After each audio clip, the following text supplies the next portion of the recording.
All right, President Helldobler has just joined us. President Helldobler, how are you today? I'm well. How are you, Dr. Fuentes? It's good to see you. I'm doing very well. I just want to say to you that I'm so thrilled that you're here to join us. We have a class today that's meeting for a very special reason. The students that are seated around you have just completed their NTPA, which is their New Jersey Teaching Performance Assessment that we've been working on for a year. And so it's a very big milestone for this group. And I'm so thrilled that you're here to be able to speak with them. It's huge. When I was in Illinois as the provost is when they instituted a TPA. And so I am intimately familiar with what a milestone this is and what a huge undertaking it is to get all of that stuff uploaded and have someone else look at it. And then so congratulations for making it through. It's a huge milestone and you should all be proud of yourself, especially going through what you're going through with the pandemic of COVID-19. How are you all holding up? Good. Just Good. fine. Yeah, Pretty good, yeah. Getting there. Happy this There? is almost finished. Yeah. So now you're master's students, correct? Yeah. So are any of you currently teaching?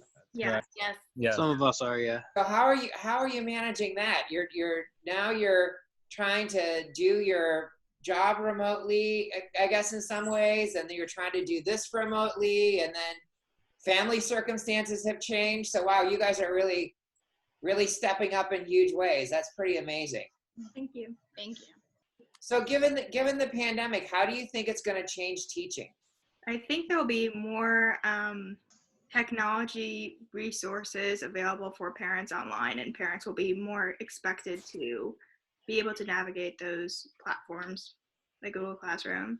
My school is already using these platforms since the beginning of the year, so it wasn't a big deal to start using them now. It was just a lot of parents asking for login codes, just not originally using it as much as we wanted them to, but it was quick. The students knew how to do it. So yeah, like Anna said, the digital component, I think that we were already kind of on board with that.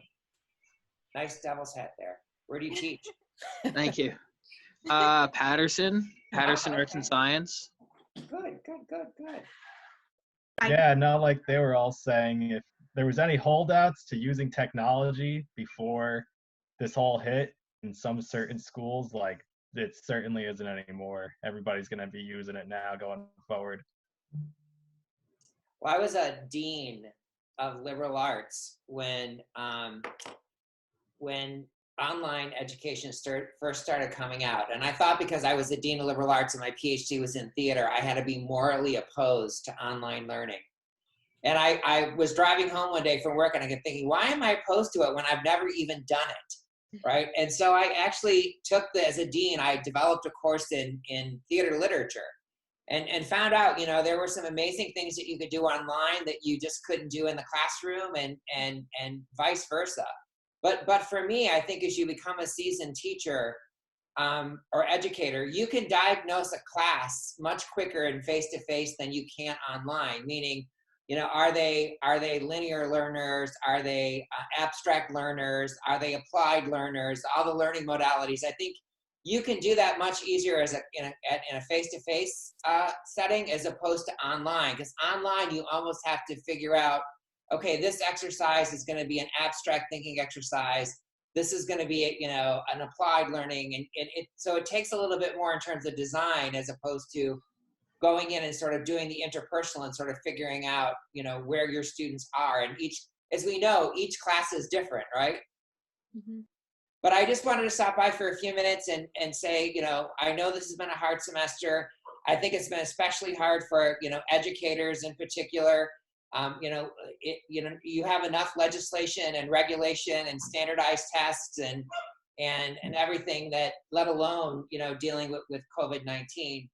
My big hope for both K-12 and higher ed is I hope that the public begins to understand that we're not just educators, that, we've become havens for students who have home and food insecurities. We provide mental health for students. And we provide support services for families in many ways. And I think that all often goes off the radar, and they really focus on what we do in the classroom, and they try to legislate that within an inch of their lives. So just know that I'm valuing everything that you're doing for our students in the classroom. I think it is a hard job. I think it's an amazing job. And anybody who enjoys it as much as you do, we are grateful to have you in the classroom.